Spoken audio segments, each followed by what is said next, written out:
as a parent, you're supposed to be able to direct the upbringing of your own children. That's a constitutional right, and we slowly lost that right. I had my daughter taken. Use the fact that I don't vaccinate to deem me crazy. That agenda, that's not from the place I'm standing now. That's where I walked away from. You can't be for women's rights and then allow boys to compete in girls' sports. My biggest hope for New Jersey is freedom. Less regulation, less taxes, less government intervention in our daily lives. Let us be free to live the lives we want to live. We don't need to all agree on every single topic. We don't need to all agree on everything with abortion, everything with taxes. Everyone's got to come back to earth. 500,000 people are dead since 2020. That's more than all of our recent wars combined on American soil. I mean, I lost my son. My crusade is for your children. Political games are not allowed on our children. This is God's territory. You don't trespass, and we're not going to let you.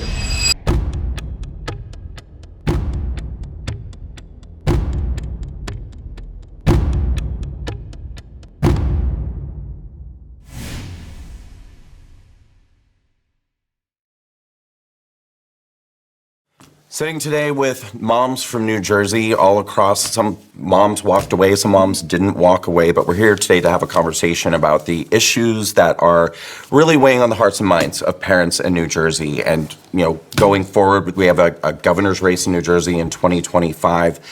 And I want to talk to you moms, you who are the kind of the hearts of the families here in New Jersey, about the concerns that are, weighing on your hearts and minds in 2025. So why don't we start by going around introducing ourselves? Sure. I'm Kristen Cobo. I am a licensed mental health professional in New Jersey. I specialize in children and families, and I'm also a parental rights advocate in the state, and in addition to being my most important role, mom to 2 children. Yes. My name is Victoria Surgent. I am also a parental rights advocate and a mother to an amazing 6-year-old daughter. And I'm happy to be with you here today, guys. My name's Donnas Story. I'm a mom of 3 amazing daughters. I'm a parental rights advocate as well as a medical freedom advocate.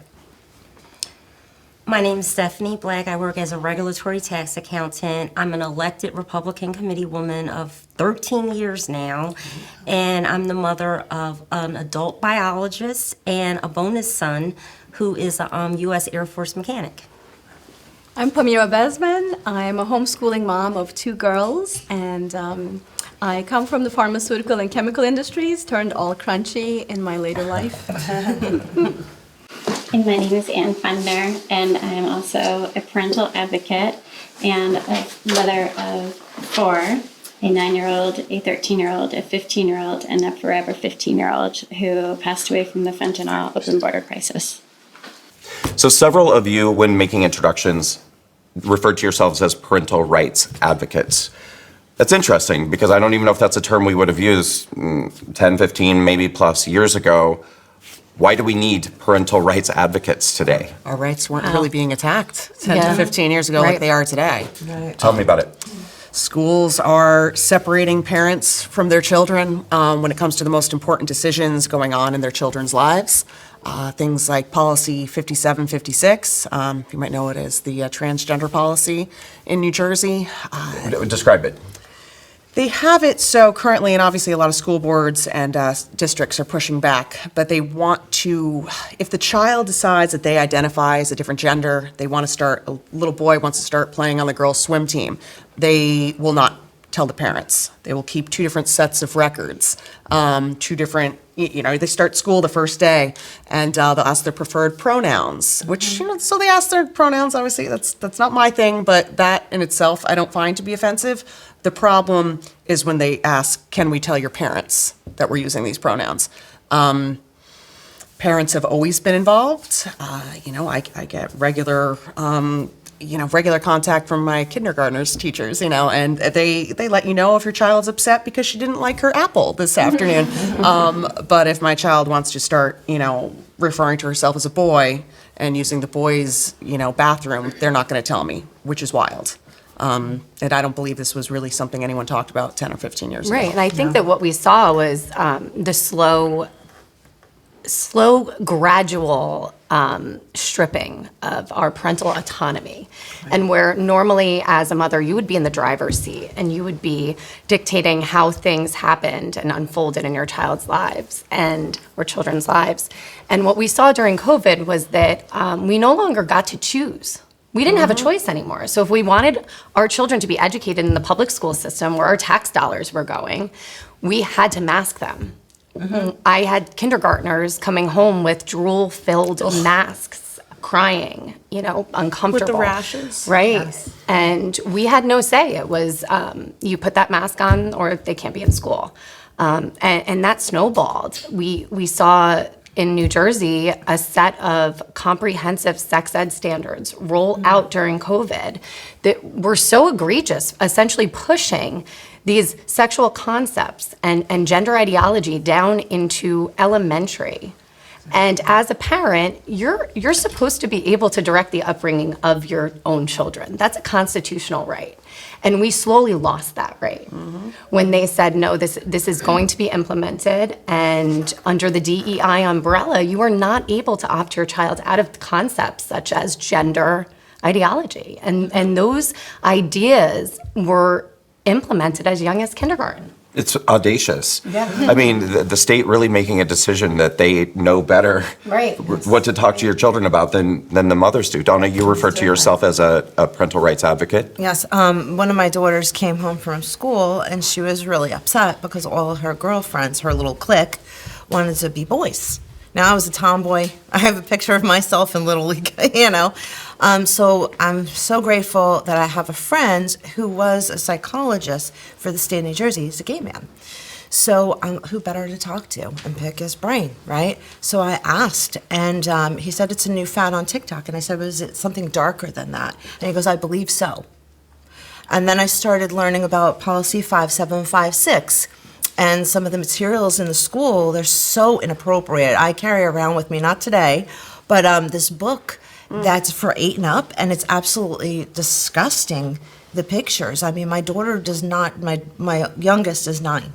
She does not need to see different sized penises, and it's not okay because it's cartoon format. There's a picture of a penis that wraps around a man all the way to his head. I never saw anything so crazy before. Again, it's geared towards 8-year-olds. Which book Tell is that? me. Oh, please. Tell me. Yeah. So that's what got me to jump in the ring, and that was like kind of my final straw. That's where I walked away. Because as soon as I found out about 5756 and the pictures and, I already knew Kristen at that point, and it was just really horrifying to me. Pomera, you're homeschooling. Yes. Now, did you always? We started with it, but then we were convinced that the public school system had something to offer, so we jumped in there for a couple of years. We very quickly realized it wasn't for the benefit of the child. And when COVID came about, it became very apparent that these people had no wisdom to give to our children, and I absolutely refused to have my children temperature checked by a device pointed at their foreheads to qualify to go in. So that's when we just got out of the school system completely and started our own pod and pulled together a whole community and started our own ministry, and basically we've been homeschooling ever since. And for us, it has been the silver lining in COVID. We really built an amazing tribe through this, and our children have built beautiful, nourishing friendships. They've never missed a day of education, and they're thriving. We had to make some changes in our own ideology because we had to break some of our own indoctrinations. My husband and I, we all went to amazing schools, type A personality. What we considered to be success in life was what was shoved down our throats by the education system. And we were both a product of that system. So when we decided to homeschool, we just basically took a leap of faith and jumped in. Stephanie and Ann, are your kids in public school? No, so both of them graduated from public school. But how I got engaged in this actual movement, because I'm a door knocker, phone banker, that's what a committee person does.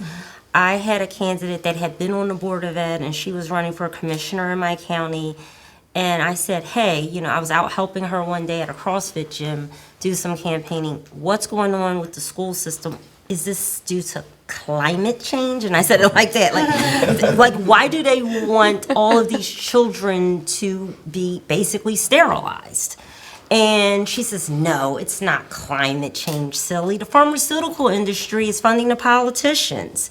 And once you have a patient, this is a multi-million-dollar patient for life, because they constantly have to have the surgeries over and over again. So I said, well, what's the point of starting a child in, kindergarten with reading these books? I don't understand, the premise on working it from that perspective. And she says, well, they need puberty blockers before they hit puberty. So it's important that they have the books K through 6 so that the kids are like, yeah, I'm a transgender. They identify it. They hide it from the parent.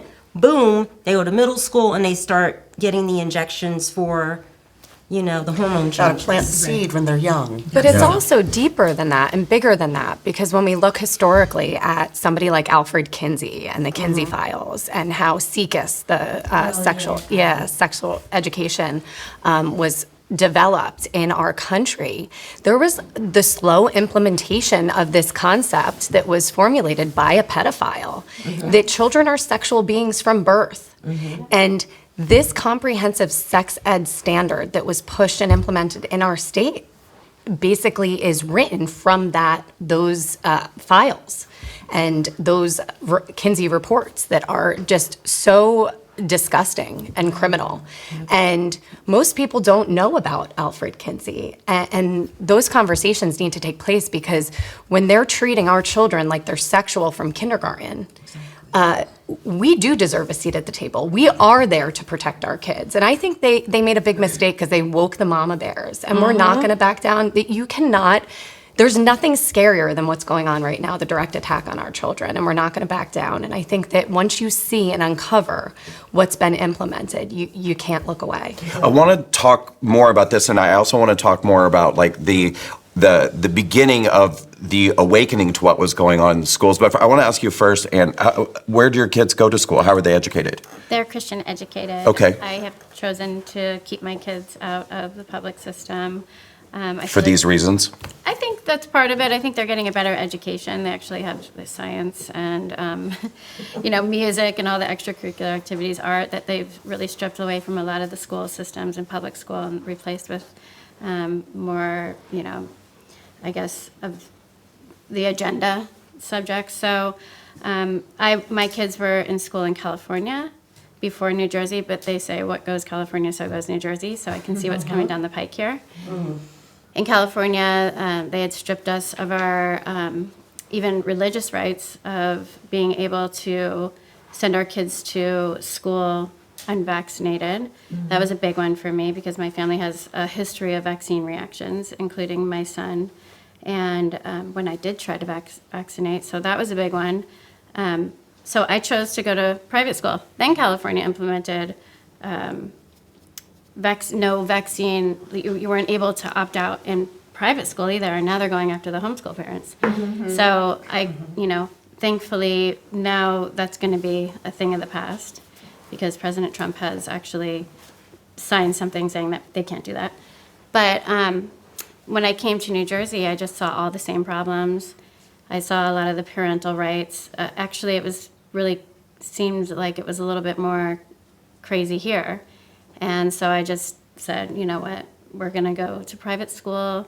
I feel like I have more rights there, and I feel like they're going to get, just a better education. You said more rights, but I want to know, do you feel like even the religious schools today, are they embracing any of the woke ideology, or have they drawn a pretty clear line? Not the one that I go to, but I have noticed a lot of the schools do also, they're starting to embrace it as well.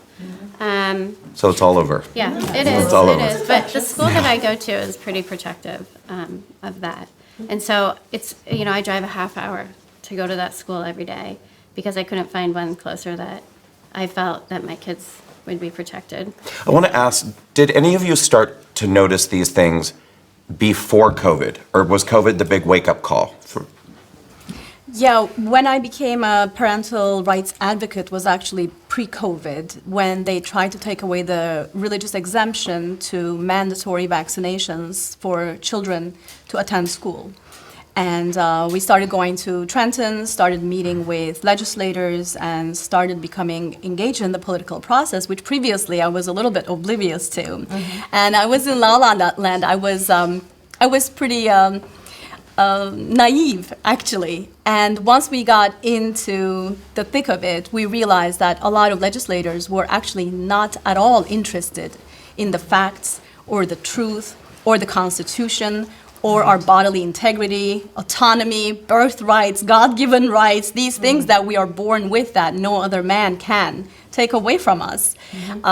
They were getting their support from the pharmaceutical industry, and a lot of their votes were party line, pre-arranged voting blocks. And by a great grace of God and all of us coming together, locking hands and developing relationships with some of the legislators, we were able to actually build these relationships, have these deeper conversations about what truly mattered. And enough of them stood up. And we were able to defend the religious exemption in New Jersey, which became a nationwide phenomenon. Everybody went crazy. We became an example in front of the whole nation. We stood outside, freezing in the snow and the sleet. They locked the doors on us. We had nursing babies in our laps. We refused to leave. They barricaded us. We chanted and prayed and sang the national anthem and cried and prayed, and for days and days, we kept going back, and we preserved the right to religious exemption in New Jersey in public schools. However, religious schools are not bound by it. The interesting thing is, religious schools in New Jersey have the right to deny someone of a religious exemption. Wow. Very ironic, very ironic. I started to hear about the books as early as the Tea Party days in like 2010, 2011. And sometimes they would have these speakers, and we were like, you know, regulatory tax, the hidden tax and everything you pay for. I'm here against the taxes. So I'm like, what are these books were they talking about? And they would like show these different books, and they're like, these are in the schools right now. And they were kind of even showing us like the math books, even the curriculum overall, and how it wasn't benefiting the students, and they were taking the children back and purposely like dumbing down the school system. So I wasn't strongly paying attention to the one aspect, but yeah, I did hear about as early as 2010, 2011 with the books. And they're like, why are they putting these books? It was more like people asking questions. It doesn't seem real, actually, when you hear about it. You almost Right. think it's an urban legend, you know, like that can't actually be there. So bad, right? You're like, it can't be. And when I first saw the first sample that was sent to me, it was so pornographic that I couldn't believe it. My first reaction was, this is disgusting. Even as an adult, I'm almost 50 years old now. Right. That was a few years back, but I was still pretty well into my adult age. And it was still too much to see on print. And I'm like, why would they even want to show this to underage children? I think that's just what all of our reaction was initially, right? I mean, I think the first time I saw the books was in early 2021, and we were amidst this huge fight to block this sex ed curriculum we felt was so inappropriate. And the first picture it's always embedded in my mind because it was two children with strap-on on giving each other a And I thought, what educational value or literary merit is there to that being in the school system, right? And then at that same board ed meeting, I remember reading the book Milk and Honey, I believe it was, and this young boy is on another young boy. I mean, they look like they were probably 10 max, maybe 8, 9. And I'm reading it at this board ed meeting in Roxbury, and it was just like, I couldn't even believe that we had to do that. Who's fighting for it? In that particular school district? Wow. It was, No, we're not naming names, but I A lot of mean, people there fighting for it. why? Why? Let's go back and let's connect this because there's a common thread. So we're talking about the sex ed curriculum, right? So with that implementation, our governor implemented the diversity, equity, and inclusion umbrella, essentially, in the public school system. And under that was the LGBTQ rights. So these books, essentially, were ushered in under this diversity and course. inclusion. Yeah. But what I found early in 2021, 2022, was that these books, there were 176 in our high school library. And we were looking at 11 of them that were so grossly inappropriate, sexually explicit, pervasively vulgar, whatever you want to call it, but just so inappropriate and not meant to be in school. And they wanted to shut us up right away and call us bigots, call us homophobes, call us transphobes, when we weren't attacking the trans community. We weren't attacking the gay community. We were just trying to protect all children. Because who says that just because you're gay or you're trans, that you need to look at porn? And that you should be exposed to sex from a young age because you have a different sexuality. To me, that umbrella was targeting that population. And the more we spoke out appropriately at school board meetings, and really just to wake people up, our school board members, and say, do you know this is here, and are you okay with it? They fought harder to push back, essentially. And we started uncovering that the American Library Association was pushing this and really advocating for these books and coaching and training librarians all over the country to be essentially the soldiers pushing this in the name of LGBTQ rights and inclusion. And anybody that spoke out against was shunned and called awful names and told that you didn't have a right to speak out. And ultimately, in 2023, I was served with a lawsuit. I, as a regular mom, just fighting for what I believed was right to protect children, which I've done my entire career. I spoke out at a school board meeting, and a week later, there was a sheriff's officer at my house serving me with a defamation lawsuit. And 2 years later, I'm still in that lawsuit. So, if they can't take you down by calling you names, they use other means. They try to get you financially. They try to ruin you.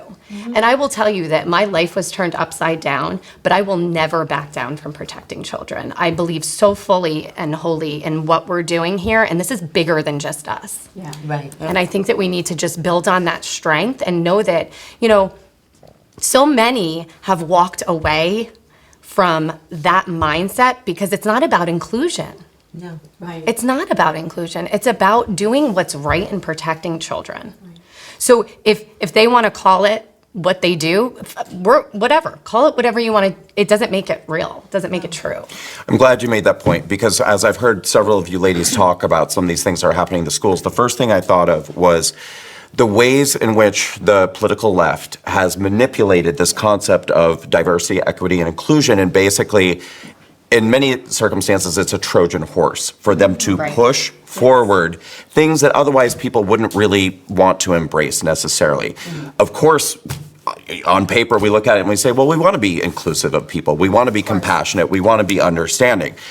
But then it's like, well, but you're telling me that because I have white skin, I'm inherently racist. So I have to accept that about myself, or else I'm not inclusive. I'm not. That doesn't make sense. And to the same point, I guess. There's been a lot of progress, obviously, with the gay community, with the lesbian community, but why do we have to accept that 5 or 6-year-olds can choose their gender or choose their pronouns? Otherwise, you're not supportive of gay and lesbian people. And I actually take offense to that very much. There's just a war launched upon the children. And that is, I believe, the bottom line of this. There is no left and right anymore. In this country now, there is a group of people who unconditionally, without apologies, believe that children need to be protected from all sorts of evil, including poisons in the food, poison in the air, poison in the water, poison in medications and vaccines, poison that steals their mind, poison that steals their identity, and poison that steals their soul and their conviction and their faiths and who they are. And then there are the people who don't believe that. And that's what it is right now. And as long as someone's fighting to hurt our children, we will keep growing and uniting and awakening, and our movement is gonna go way beyond. It's not a political party anymore. That's it. And It's not that, right? Groomers and herders and attackers and poisoners and whatever, executioners, whatever is on the other side, we are on the other side of all of them. And we will fight every single facet of this war. Right. And I know you said you were involved in politics before. I was never involved in politics. I mean, I voted. That was like the extent of it. But if you ask somebody, you know, in New Jersey now, it mentioned my name, they think I'm some political, you know, trying to run for office, which is extremist. farthest thing from the truth, right? An far-right extremist. But the reality is, we were just moms. Right. We were trying to live our lives and raise our children and essentially. Keep the porn out of the libraries. Well, yeah, I mean, right? But what we uncovered was so egregious that we had to stand up. And if Right. that makes us political, then so be it. But, It but shouldn't. who better to fight for the well-being of children than moms? Well, let's take a moment and play a game. Raise your hand if you would say that you identify as at some point in your life, a former liberal. Never for you? No. Okay. I was a libertarian. Three. Okay, well, fair enough. Yeah, maybe non-conservative, we'll say. Okay. So, obviously, at some point, something woke you up. You changed your mind about that, right? But I think this is the whole point, because, you know, moms like yourselves who want to fight for parents' rights, or, you know, fight for the protection of children, are often painted as right-wing extremists, when in fact, many of you used to be former liberals yourselves. I'm assuming the left went too far for you at some point. Tell me about it. Yeah, it was. I remember your story the day I met you. Yep. It started with the religious exemption. And I consider myself a moderate, right? And then I couldn't go to that rally. And I had my daughter taken from DIFAS. My exes teamed up against me and used the fact that I don't vaccinate as one of the things to deem me crazy. A DIFAS psychiatrist actually said I was no danger to my children, and I did not have what they claimed I did, and it was actually PTSD from my ex-husband. And they lied and gave ex parte communications to the judge. So this is another reason why I'm in.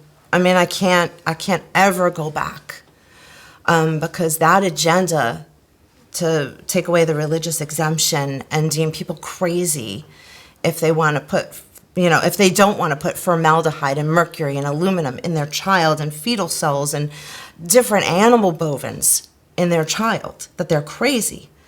That's not from the place I'm standing now.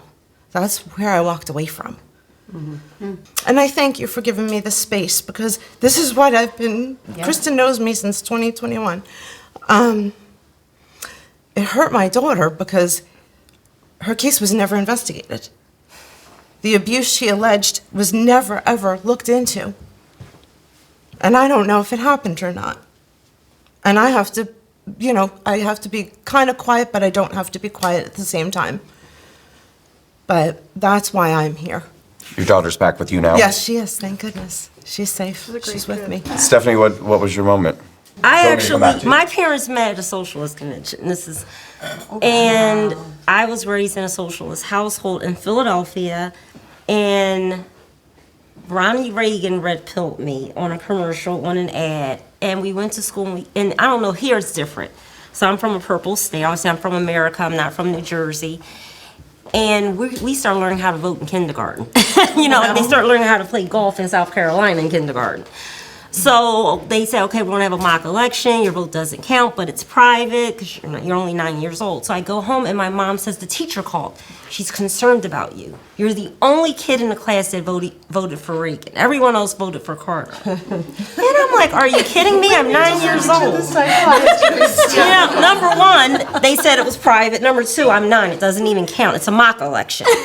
So, but then I went, on for years. I got to college, and it's like, oh, you're poor and black and you're female, you need to vote Democrat. And you need to really vote Democrat for, abortion rights. Abortion rights, whatever. So then, I bought my house at 30, and I was voting. I don't remember voting a lot, and I wasn't passionate about any candidate. And then the guy came across the street, and he says, if you're a Democrat in this town, because I moved to a Republican town for my child to get a good school, education in Pennsylvania. And he goes, they're not going to let you do anything. I said, well, number one, how do you know I'm a Democrat? And number two, what do you mean you're not going to let me do anything? He says, if you want to build a deck or anything, they're not going to zone for it. And I thought about it, I said, I'm really not a Democrat. I went along with the program, and now I'm buying a house, and I'm here because of the values of this town. It was a primarily Republican town. The safety, the education, the school system, the tax value for what you got. I'm a Republican. And it was I needed, the guy across the street who later lost his house because he was an alcoholic, and he let his dogs destroy the house that his grandparents had just given to him, completely liberal. But I said, I didn't have anything in common with that guy, and that was the And probably only sees himself as a conversation I had with him. Yeah.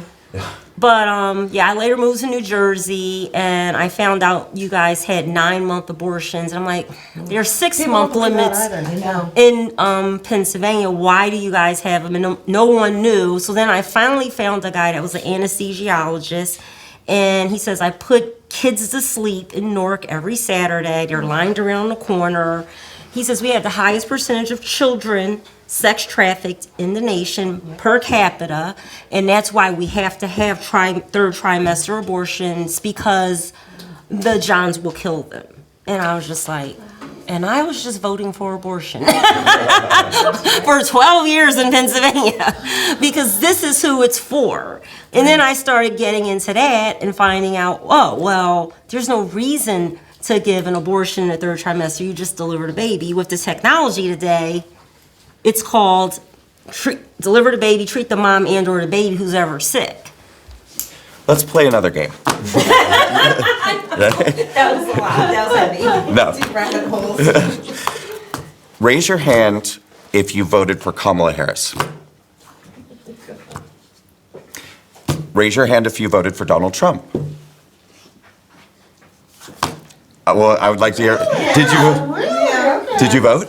I voted. Oh yeah, I always vote. Unfortunately, Donald Trump did not keep his promise with the whole Kennedy. The premier probably knows about this. He was supposed to hire Kennedy last term, and he didn't. And I knew he was going to win. I knew my vote was not going to stop, and I knew, unfortunately, with New Jersey, he wouldn't win New Jersey. Did you write in? I voted for Kennedy. Okay. Because that's where my heart is. Well, and that's what you should do, is vote your heart and vote your conscience. Everything else, obviously, I voted red. So, for the rest of you, I want to ask, I don't understand, how could you not vote for a woman when you're women? Isn't that how it's supposed to I work? would argue that a woman should hold a woman to a higher standard. Yes. Absolutely. And We're smarter than that. Yeah, I don't want that. That's going to be our representative of the country and of women. There will never, ever be a female president after that. If that was, if that was going to be the first one. Absolutely not. It was terrifying. A great word. Was never an option. Yes. It's like equity versus equality. We want the best person for the job. We don't want to play identity politics and say just because it's a woman or just because it's a gay person or just because it's this. We want the best person. I mean, if I'm getting on a plane, I want to know that that pilot is the best pilot, that they passed the test and that they're ready to, lead and drive that plane correctly. I don't want the person that maybe is the first of their kind or something, there for a different reason. That's scary to me. Okay. It's scary that as a society, we've latched on to this diversity, equity, and inclusion lie that's more important. And that we now are being painted as these villains and evil people for not buying into it. Yeah. Internalized misogyny. Right. I was going to say, essentially, because if we're not for DEI, then we're inherently evil and we're not inclusive. That's the farthest thing from the truth. I raised my children, my husband and I, to be inclusive of all people. Right. But that doesn't mean bending over backwards and making decisions that aren't best for greater society. Well, Joe Biden told us that he was going to choose his VP based off of gender and skin color. Yep. Yeah, he said it was going to be a black woman. So, and to your point, you said you want it to be the best person, not based off these factors. Do you think Kamala Harris is one of the best VPs we've ever had? Absolutely not. She was awful. I know But at she least was. 30 black women who could have done a better job.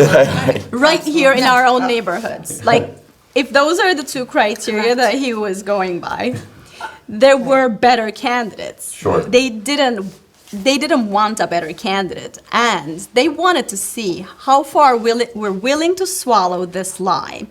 And if the extreme left is good at one thing, it's psychology and branding. They've really studied human psychology, and they are master manipulators, propagandists in every way possible. Even when they're putting in these grooming laws, they title it anti-discrimination bill. So in the midst of us fighting for our children's lives, they were pushing these bills in New Jersey and passing it through the Senate and the Assembly because it's very difficult for a legislator to explain to their constituents, especially if they're a minority legislator, to tell them why they voted no on an anti-discrimination bill that has that in the title. But when you read it, there's nothing about equality and true equality and anti-discrimination. It's all about how we're going to allow librarians and school staff to bring in this pornographic material to underage children. Like that. And then one step further to have criminal and civil immunity from the obscenity statute. Yeah, the freedom So you to cannot- read Pornography. Oh, yeah, freedom to Pitching read. pornography to under 18 is already illegal in New Jersey. Right. So through Outside this of new school, but not in bill, school anymore. they've created a protected class just in these places where children are most vulnerable, schools and libraries where we send our children, and only those people are going to be protected. But outside in the parking lot, if you approach the same child with that same material, you'll go to jail. Right. Wow. But if it's in the school library, you will be protected as a protected class. And they labeled this bill anti-discrimination. And they passed Freedom to it. read. And what is the protected class again? The class The is librarians and the school staff. Well, LGBTQ is the protected class. class Okay. that they're curating library material to I see. cater to this protected Supposedly. class. I see. Yes, supposedly, right? So, and it's a in good faith measure. Taking way it's written. advantage of this, I understand. I would say it's similar to the pride parades. You know, if you take a lot of the debauchery that goes on nowadays in pride, you know, you'd get arrested. If I was walking around just naked, not my Doing thing, your it's not thing. my thing, not my thing. You know what I'm saying? I'd get arrested for indecent Right. Right. exposure. But if it's a pride parade, I Right. throw on, a little progress flag. Yep, I'm because getting cheered. I'm because getting Biden cheered. had a man who had Topless. transitioned and Right. had Topless, yeah. a boob job done. Yeah. They were allowed to flaunt and provocatively shake their naked body around on Right. the front lawn of our nation's capital. And that was acceptable Right. at the White House? But if an actual woman did that. Right, we- we'd be arrested. Yeah. Right, Crazy exactly. for extremist again, right? So one thing you mentioned earlier about like voting and voting for the president in New Jersey, where it's going to go blue no matter who. And I always, again, as a small libertarian, I've even been elected to be the chair of the Libertarian Party of Somerset County. I always voted for the Libertarian. I'm in a blue state. I'm going to send my protest vote. Like I know the Democrats going to win. But this time, I really worked hard. I campaigned. I went to Philly. I went to Pennsylvania. I door knocked. I wrote letters. I phone banked. I text banked Pennsylvania. And I went there, grabbed lit embroidered hair, and gave out lawn signs here for Trump because they don't, send them here. But I think the biggest thing, like pushing back, I felt like Trump is more of a libertarian, truly, than he is a Republican or a Democrat. He came to my Lincoln Day dinner, I want to say in 2013, and we're like, what's Trump doing here? He's a New York liberal. And they're like, he's going to talk about how the airports and bridges are horrible in America versus other countries. Like, he wants a construction job. So we didn't know what he was doing. We didn't know he was gearing up to run for president because we just saw him like he's a New York liberal. But when he came, I said, oh, well, maybe he's somebody you could get behind because he's not like this traditional, like G.W. Bush or those types of guys. Right. Because I didn't really like them at the national level anyway. None of them. That's why I voted for a libertarian for president for so many years. So it made sense when he came in. And this time I said, okay, I can really get behind him. Well, let's talk about Trump for a moment. Going back, kind of the same question about Kamala Harris. The left's line has been Trump is he's a misogynist, he's a sexist, hates women, anti-woman. So why would women vote for Trump? Because I don't believe the lies. I do my own research. Just as if I had a friend and talking bad about another person that I didn't know, I'm not going to just take her word for it. I'm not going to just hate somebody else because somebody else hates them. Right. Right? I'm going to research. I'm going to find out what somebody really stands for, and I'm going to vote based on what I believe is. So is he those things? I know he is not those things. I have a terrible, terrible, deep, dark secret that I don't like admitting. There's a brief point in time where I almost voted for Hillary. I almost voted for Hillary. Okay, I know. I want to bring the tissues out because it's so effing embarrassing. Okay. Excuse me, I did vote for him. Okay, I'm sorry. I'm sorry. My condolences. Yeah, I didn't. And I remember. turn this into group therapy. I know. Someone hold my hand. It's okay. It's okay. know. It's okay. We love you anyway. It's all good. Okay, I'm getting my composure back. And I remember watching the debates, and I was like, I couldn't, like, I'm listening to Trump, and I was like, I just thought he sounded like a moron. I couldn't take the abrasiveness. I couldn't get past his delivery, And it wasn't like I was pro-Hillary. I was just, I didn't like how he presented himself in that little bit. And I very quickly, thank God, realized the error of my ways, And it's like, I guess some people, they stop at the abrasiveness. I fell for the fake news media. I believed all the mean tweets, and I'd see a little like Facebook post about some racist thing Trump supposedly said, and I ran with it. I believed it because I didn't do my due diligence. Right. And then finally, like once I kind of got the gist of his humor, I was like, wait, he's getting stuff accomplished. He's actually really funny once you get over the delivery. And I flipped. I aggressively flipped over. I actually called one of my old coworkers to was like, yeah, Trump won, so excited. He's like, wait, you? I was like, oh, we don't talk about those dark days. Well, the reason I wanted to approach this topic in the first place is because, and I voted for Hillary, and I was a lifelong Democrat myself, and certainly there was a time in my life where pretty much if the mainstream media said something, I just assumed it was probably true. Yeah. And why would they lie? Right. And back when he ran the first time, when I didn't vote for him, they were saying that all of the women that were supporting Trump were stupid women, uneducated women who were doing what their husbands told them to do. Yeah. And I guess that's why I wanted to put the topic on the table, because it really is offensive, and it implies you don't know what you're doing, you don't know what you're thinking, you're not thinking for yourself. I mean, how do you feel about that? Well, I mean, I think he has empowered women. Every time he's ever been in a place of position of power in his presidency, he's put women in charge. This time around, we have Pam Bondi, we have Kristi Noem. There's some really incredible, Tulsi Gabbard. There's some really incredible, women that he surrounds himself with, and he trusts to put in powerful places.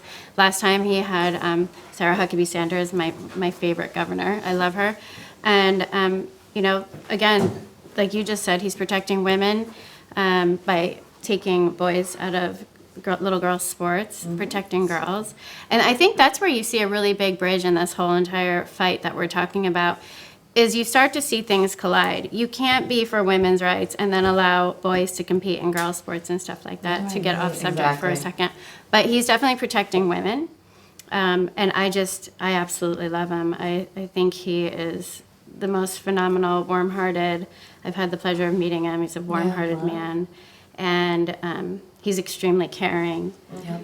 And I would vote for him every time if I had the chance. Yep. So 1 month in, those of you who voted for Trump, are you happy with your vote? Yes. Are you getting what you asked for? Yeah. Yeah, and like I said, as far as the women's sports, what was it, like a week in? Oh, that was awesome. Signing bills? If it was today, And seeing what he did, if he had a second term now, right? I know he already had a term, but this was his first. I would definitely vote for him again. Yes. And he has brought RFK into Yes. the administration. He's done pretty much everything he promised. Yes, Yeah. and that makes you happy to see Yes. RFK be a part of this? Yes. Yeah. And I think that makes us stronger to have somebody like RFK who isn't, on the right. And I think that that's what we're so badly slandered in the public now, especially somebody like me who's been made an example out of and sued by a school librarian and been attacked, and the death threats that I've received and the names I've been called, it doesn't make it true, right? So I've even gone one step further that you have to speak the truth as much as you can so other people can see things for what they really are. My close friend that was fighting all of the pornographic books, she was not a Republican. Right. She was a Democrat and more so walked away when all of this went on. Right. So we both get called the far-right extremists, but we laugh about it because we don't agree on every issue. Yeah. We don't agree on abortion. We don't agree on every conservative issue, but we agree that we should be protecting the children. I want to talk about the trans agenda for a moment, the transitioning of kids and just in general, the whole, what I call the radical gender ideology. That's what I call it. I want to start off by saying, again, former liberal here, I have known transgender adult people pretty much my whole adult life. I've been friends with these people. I have advocated for that community. And my advocacy for that community hasn't changed now that I'm a conservative. My opinion hasn't changed about that whatsoever. But, you kind of brought this up before when you were talking about the conversation you had with your friend. I had a conversation with a woman who's actually a volunteer with WalkAway, and she came to me and she told me that her daughter was now identifying as a boy. She said to me, it's not so much the trans thing that bothers me. She said, what bothers me is that all of her friends are identifying as boys too. And she said, and there's a common denominator, which is this one particular educator at the school who's kind of pushing this idea. And I started to kind of get, I'd already been getting it anyway, but when I had that, direct connection with somebody who was experiencing this, and I started to see there really is a social contagion issue that's happening here. Yes. And this isn't legitimate transgenderism. No. And I think that's the biggest problem. It's grooming. Yeah. Girls at that age are especially looking for community connection. Right. Women are wired to connect with peers, and it starts from early childhood. So if you have good friends, you're more likely to be a good girl. If you have baddie girlfriends, you're more likely to do the baddie things. And now they all have girlfriends who identify as something or another. So not identifying as yourself became the cool thing to be. So if you go to school and you're the only girl identifying girl, they look at you like you don't fit in. So it becomes who's in the club thing, and there's peer pressure on these girls to identify. And here is what I've heard from our friends who are still in that age group, that if you're trans, that's the coolest thing. Yes. If you're non-binary, that's okay. If you're gay, it's kind of like not preferable.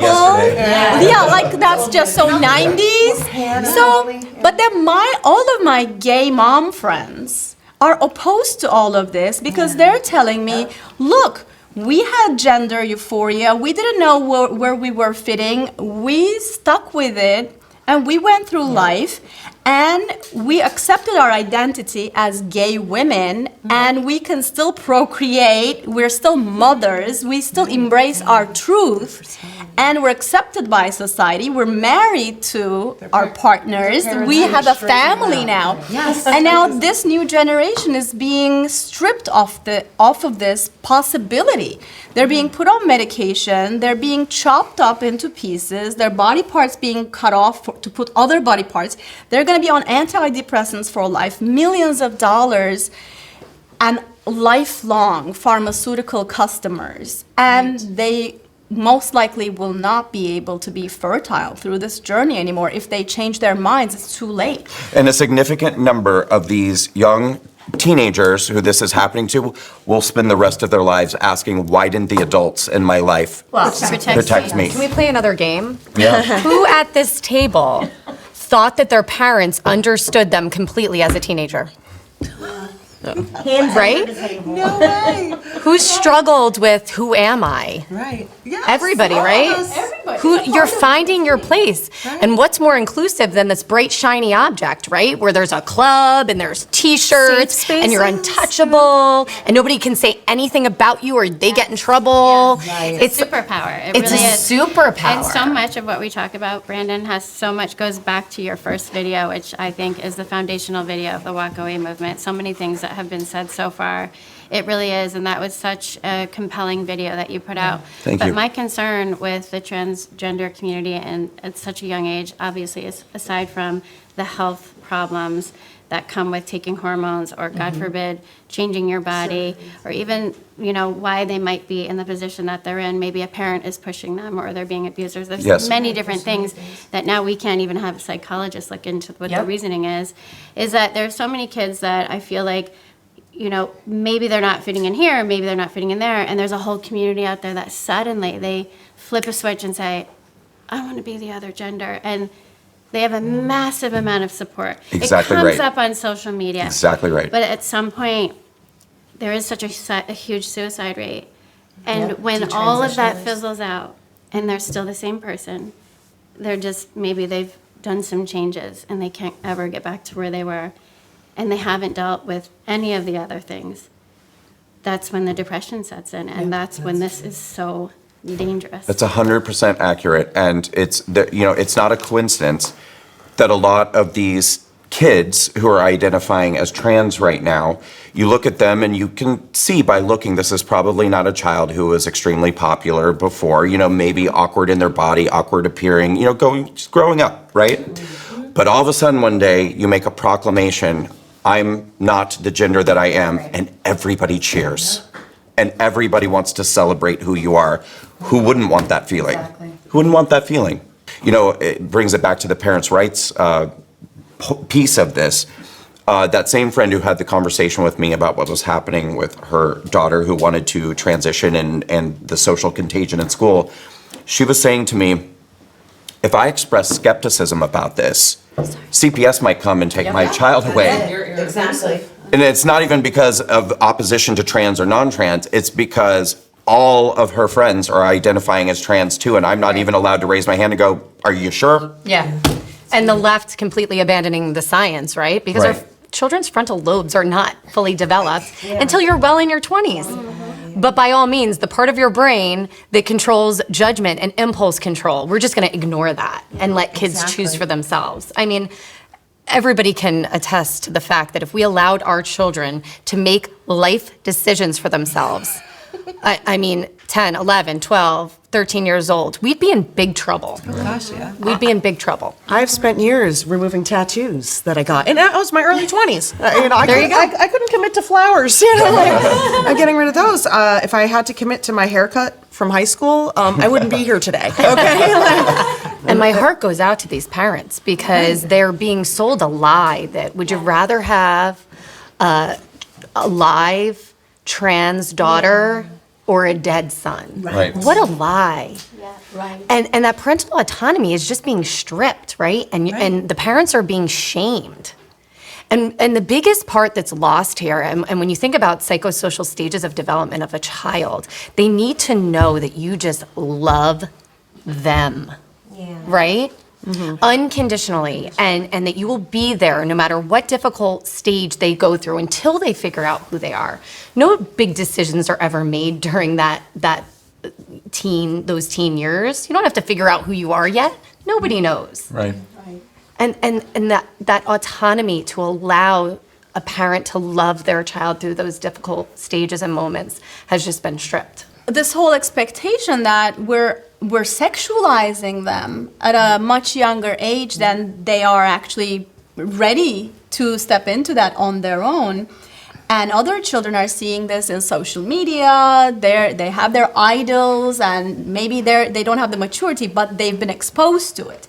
So they have these visual standards. So there's this child showing up still as a child that looks to them as non-binary maybe, or you're not girly enough. Are you sure? Maybe you're a boy. And I have heard of cases where the peer pressure has forced some children into thinking, well, I must be Making a I decision. must be a boy then.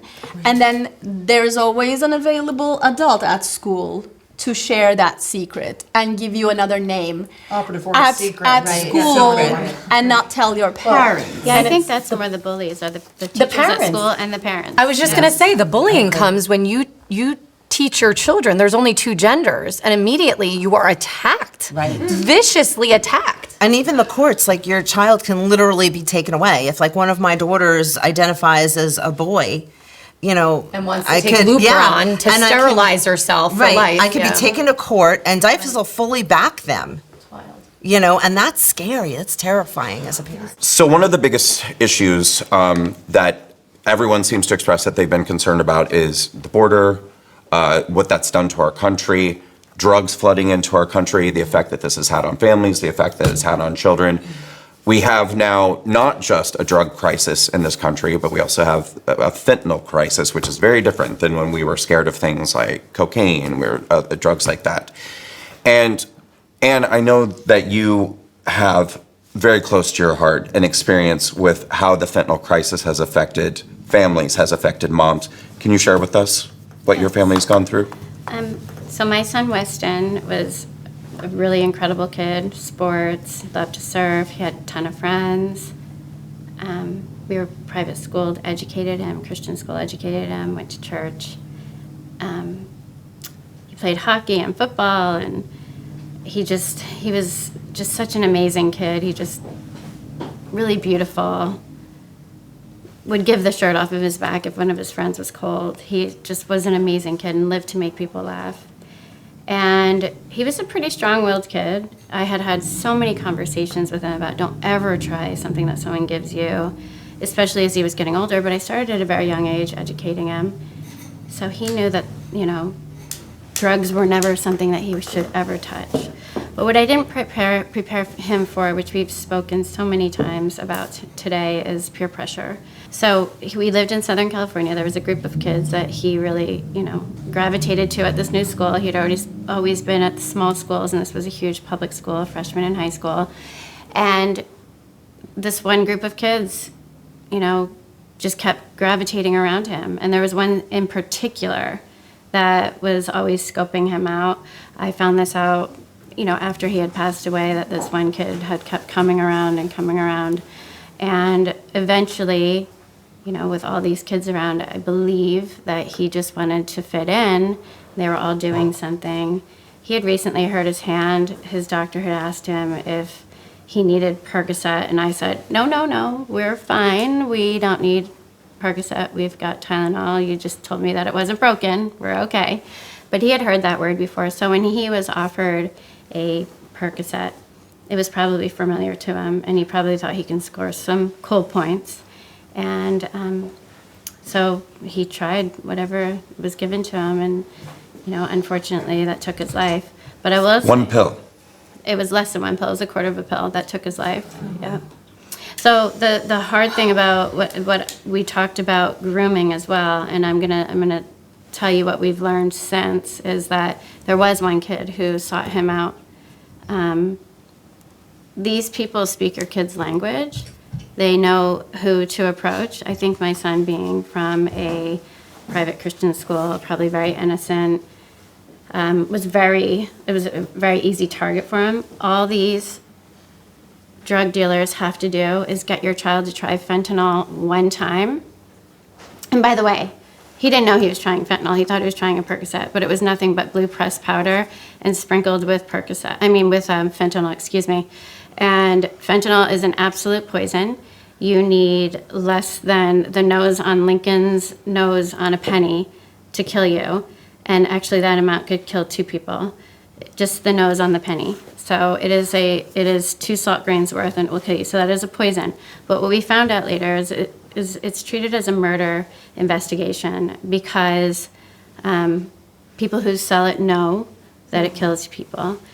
But he was groomed. This kid had approached my son many times. At one point, my son said, "I don't want any to get away from me." I found this out later. So the anger that you've experienced, knowing that your son was now targeted, is that much harder. If they can get your child to try it one time, it's not a matter of if your child's going to die, it's when. Will they last? The first day, it's 7 out of 10 pills are deadly. Will they live? If they do, within 2 to 3 hours, they're going to start getting withdrawal symptoms that make, your worst flu or, any withdrawal symptoms from things like, chemotherapy, look like a picnic in a park. And there's cold sweats, bone aches, muscle aches, fatigue, headaches, fevers, bowel issues within 2 to 3 hours of the first time of trying it. And so you're going to need more. So now, like a groomer, just like a sexual predator, these drug dealers will come up and say, "Hey, you're going to need a little bit more of this because I know this is painful, but you cannot tell your mom. You've done something wrong. You've done something illegal. You're going to get in trouble. I don't want to go to jail. Do you want to go to jail?" And these are kids we're dealing with, 15 years old. My son was a freshman in high school, 15 years old. They do it, the fastest growing demographic is 14 and under. So they get your child to do a little bit more. Now they have a client, and they don't care that their client's going to die because they're going to have an income for a little while that will sustain, their business. And as when that kid dies, they're just going to target a new kid and try to get him to do a quarter of a pill or her. And so that's why I call them drug groomers. They use the exact same mentality as sexual predators, and they groom your children into doing this and not being able to tell their parents. So now you have a child who has an addiction that never wanted to even try it, but did it to score cool points. And they're stuck in this addiction, and then parents are finding their kids dead in their beds, their safe space where they should lay their head at night and go to sleep. This dealer was also a teenager or was an adult? 17 and a half, second person he killed. Okay, that pretty much answers my next question, which was, did he know he was dealing fentanyl? Or did he believe he was dealing Yes. prescription pills? Yes, but in the state of California, they protect minor criminals, even in murder, so Was he prosecuted? no. Why not? Because they don't do that in California. He was underage. But what angered me is that they didn't go above him to the person that they knew who it came from. And I asked why, and they said, "That's just not something that we do. Why aren't you following the chain up?" So these are people that are targeting your kids. They're teaching the teenagers how to speak. They're teaching the teenagers the manipulation tactics that groomers do. So this is intentional. 500,000 people are dead since 2020. That's huge. That's more than all of our recent wars combined on American soil. And if you asked me when you were talking about would you vote for Kamala Harris, you couldn't even get me to even look at her because she was the border czar and she had one job and she failed. Right. And because of the open border policies of this country during that administration, my son and 500,000 other people, young adults ages 18 to 45, number one killer of people in that age group, are dead. 14 and under, the fastest growing demographic. It's just teenagers, it's the second largest. It's almost becoming the first. This was a huge border crisis. And I do believe that under President Trump, things are going to get better, but there is a stockpile here. Multi-billion-dollar corporations don't die overnight. I mean, the cartels were operating over here, tax-free, regulation-free, and they don't die overnight. That's a lot of money to lose. What has this done to you? I mean, I lost my son. He was my everything. When he was born, I knew that my life was never going to be the same. I looked into his eyes and I just felt it was a love like I had never seen before. I mean, I never knew before. And He was your first? He was my firstborn. And, he was my first kid in school and first sports and first love, really. I mean, you can't imagine what it's like to lose the thing that you feel like you've never had a love like this in your whole life, never understood love until this moment that you make this amazing human being that you just gave birth to. And so, it has uprooted us from California to New Jersey. My kids have been uprooted. We nothing's the same. Life is just totally, we've been through a lot, and we just want our child back. We just want our life back. We want Weston. I mean, I'll never be able to hold him again, or to tell him. I just want to tell him I love him, and I'll never be able to do that. And I just want him back, but I can't, and I know I can't. So my crusade is for your children, because Weston, I can't get him back. So I'm gonna protect other people's kids through his story. He's gonna save lives, and he has done amazing things already. And I know that through his story, people's lives are gonna be saved. And so that's my fight, that's my crusade, and that's how I keep him alive. What do you feel when you hear this story? I mean, your strength is just remarkable, and I think it's on all of us to fight with everything in us so that nobody has to be in your shoes again. Yeah. And we're with you. You know that. Thank you. It's affecting so many kids, even with parents with the best intentions that are building all of these barriers around them like you did. Yeah. And it's so hard to convince them, like you said, you don't know, you're old, like, what are you telling me don't do this or don't do that for? You're not cool. I mean, and as somebody who treats children for a living, if I heard not my child once, I've heard it hundreds of times, it can always be your child. You cannot say that, we talk about this. It doesn't matter. Peer pressure is real. Is something that I just never thought that my son would be susceptible to, because he was so strong-willed. And it really is the biggest driving force for children. People say, what can I do for my kids? I'm like, obviously talk to your kids about drugs, but number one, talk to your kids about peer pressure, because when you're not there to protect them and they don't know how to make a decision, they don't know how to walk away from someone. There's a girl that they like and she's doing it, and she's going to think you're so stupid if you don't do it. That's what they think. And so they do it just a little. They just think, my son, a quarter of a pill. They just think, I can get away with this, and I know it's okay. I think it's this one thing, but when you're not really taking what you think it is, and it's like you walking into a bar and ordering a glass of wine. Easy, right? Mm-hmm. Well, instead you get a grape juice with cyanide and it kills you, and that's exactly what's happening with these fake pills. And so peer pressure is the one thing. Give your kids the courage and the strength to learn how to say no. But Anne, what scares me about your story so much is, I'll be honest with you, when you started to talk about your son dying of a fentanyl, I had assumed he had probably snorted a line of it, something. Any one of us, I think, in our teenage years would have taken a pill if somebody had given it to us. And I don't think it would have even occurred to us that was drug use necessarily. Nope. And it's you can't make mistakes and learn from them like we did when we were little. Right. These kids are dying from their mistakes, and it's not just in the things like pills. It's in cocaine now. People are the cartels have found a way to capture two groups that they've never been able to capture and get them addicted: recreational drug users and children. And so it's being sprinkled in marijuana.